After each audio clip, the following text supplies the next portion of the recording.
So let's go into the next unit here. We're going to talk about one of my favorite new additions that we've got, which is actually going to be the A21 chassis. This is a really cool addition that we're going to have coming out. So if you guys know, we have the actual AP 201, which is a more compact micro-ATX chassis. It's actually one of my favorite chassis that we offer. And we are now going to be having another micro-ATX chassis. Now, of course, this being micro-ATX, it means you can fully support mini ATX as well. It's a little bit larger, so if you want a little bit more of a visual presentation to your system, then this would be a great option. Now, the AP201 was already pretty impressive because you could already support pretty much fit any GPU that we had on the market, including big cards like our Tough Gaming or our Strix. It had 360mm support, so this is pretty much going to be that same, just kind of leveling up to even have a little bit more options for kind of visible, I think, spacing, and of course, just accessories as well as additional kind of airflow. Although again, AP201 was all fully mesh on all sides, 57,000 holes. It had very, very good porosity, very impressive airflow. But here's the white variant, excuse me, the black variant, and we also will have a white variant.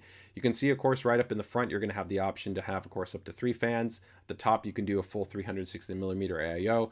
380mm in terms of the GPU support, so this can easily support, again, our largest graphics cards. So a Tough Gaming 4080, Tough Gaming 4090, and ROG Strix 4080 or 4090 fully fits in here. The other cool part is actually going to be that this chassis also supports our BTF-based standard. So if you're not aware, for BTF means that essentially you have the support for essentially the rear cable motherboard design and how that lays out. So if we take a look here at kind of the chassis, you can see in the back, you got tons of airflow. This is really designed to be an airflow focused chassis and have also, I think, a refined, clean aesthetic, right? When we move over into the side panel, right, you can see we got, of course, just huge amount of mesh. The porosity on this, which is going to, of course, dictate the airflow performance, is also very, very high on this chassis. Top IO, you can see 2 Type A ports and then Type C and along your power button. Now, pricing, as you can see, is really, really good. It's only $70, so not expensive at all for a very flexible and nice chassis in terms of all the support that you have and the high airflow focus, right?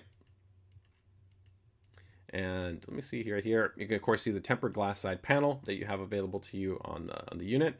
Inside, you've got all those nice cable routing holes. Now here, you're going to see a little bit more holes than you might traditionally see in a standard chassis, and that's because it supports the BTF-based design. So you can use standard ATX-based motherboards, but you can also use BTF-based motherboards. Now, we have not started shipping those BTF-based motherboards, but if you're not aware, let me just show you an example of one of kind of the BTF-based boards in the micro-ATX space.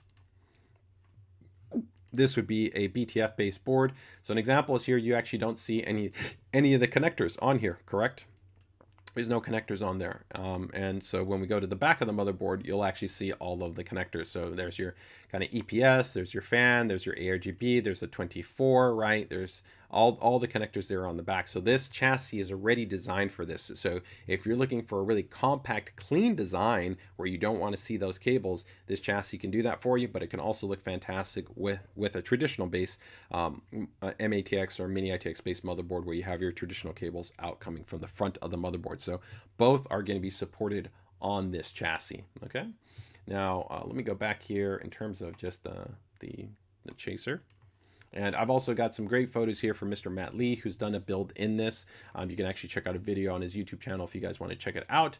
But you can see right here, again, not sliced space down here, big cabinet space down at the bottom, so you don't really have to worry about your PSU. You still have some optional support there for traditional hard drives or SSDs, and an SSD tray that's also right there. You're all going to be good to go. And the other thing is, for the white variant, just like what we've done with many of our chassis, where I think we're really bringing kind of a high attention to detail, is you will have essentially kind of color-coded cables, right? Excuse me, not color-coded cables, but the cables themselves are pretty much going to be the same. You're going to also get white cables on the interior. So if we go really quickly here and we go into our white model, a lot of vendors, sometimes their white interior, it's not even all white, it might be black. Here you can actually see that it's fully white, and again, even all of our cables that were coming in are all white. So you really get that really nice, bold, bright, clean aesthetic.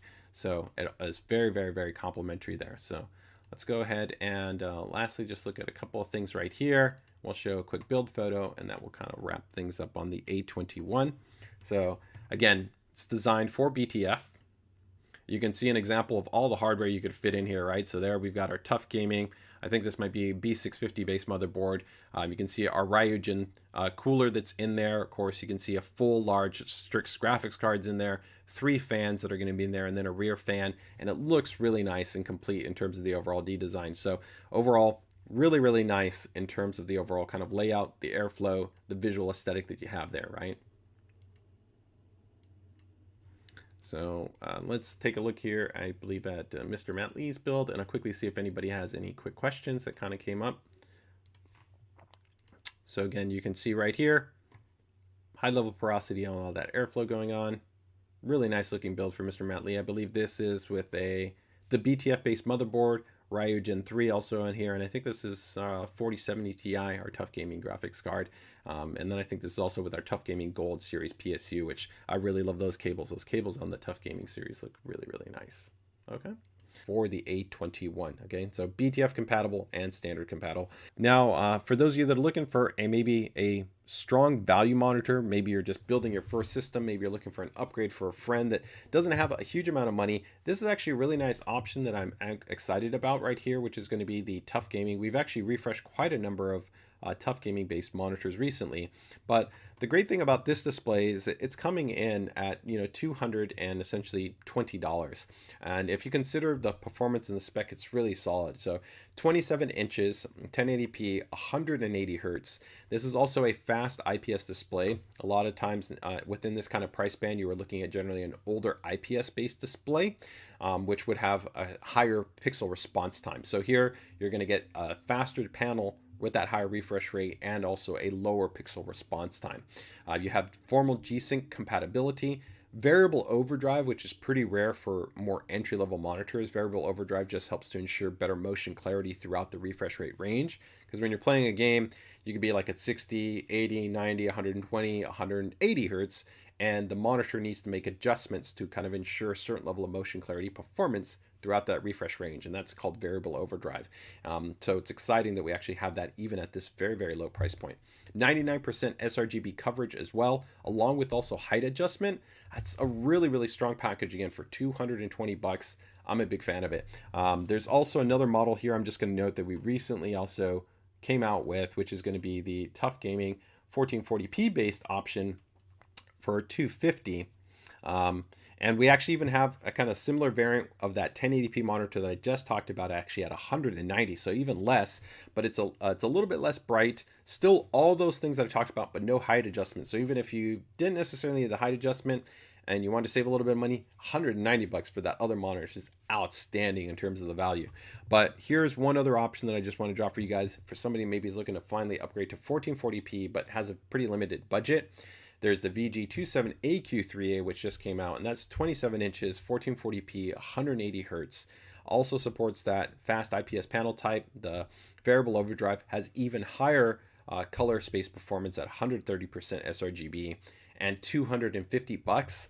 I think that's a really, really solid deal. That's actually competing with some of, let's just say, the non-brand, I think, monitor vendors that you might find on certain e-tailers, where we are a proven leader within the gaming space as far as offering, I think, a quality product monitor that, of course, you know who ASUS is, right? So it's definitely something that I would consider. Again, two great options. Again, 1080p or 1440p, not being too expensive. Of course, we've got lots of other monitors that are quite a bit more expensive, but these are just two recent additions that kind of might slip under the radar because they're actually pretty low in price and they're not going to see a lot of visibility. Although I will tell you, I'm actually working with a couple media to try to get some reviews on these units because I think they're really solid value props for their respective price point. Okay, let's go ahead and jump into our next item right here.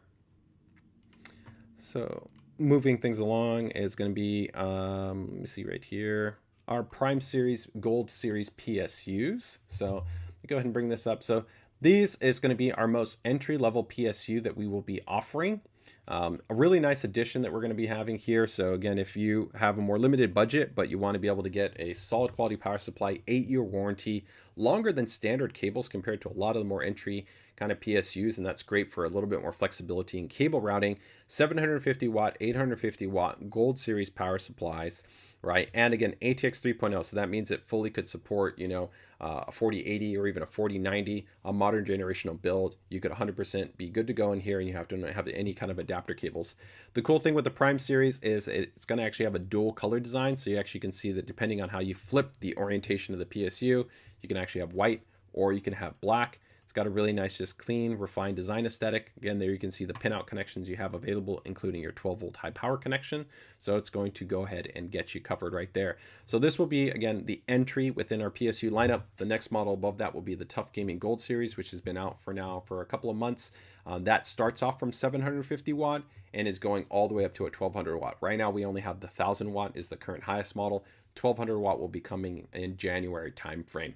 And then we also have the ROG Strix Aura Gold, which is also ATX 3.0, and those have just hit in the last about 2 weeks. Again, that goes from 850 watt up to 1000, and we are actually going to get ready right now to talk about the next model, which will be the 1200 watt. Okay, so that is also going to be another new product that we're going to have right here, which is going to be the ROG Strix Aura Gold, which will be the 1200 watt model. So we had already, of course, released the other models, right? So if we quickly recap right here, the ROG Strix Aura Gold, again, you can get 750, 850, 1000, and 1200. Now, one of the really cool things about this power supply is going to be the quality of the inbox cables. That's the same for the Tough Gaming. They have these beautiful, fully etched modular cables that just look absolutely outstanding. Credit to Mr. Matt Lee right here. If I show you some of these cables, you're going to see how they look. But they have a really, really just nice, soft waxiness and malleability to them. So really easy to kind of route. There's no inline capacitor cables, so you don't have to spend money on extensions. These are already really nice cables that come just straight inside the box. So I'm a big fan of these guys. It's, I think, one of our strongest value points for both the Tough Gaming model and for the ROG Strix model. They come with these fully etched modular cables. Also, the ROG Loki, which is the SFXL PSU, comes with those same cables. Well, good news today, isn't it? Well, thanks for joining us here on PC Gaming Tech Summary. And don't forget, you'll be seeing me in the next video.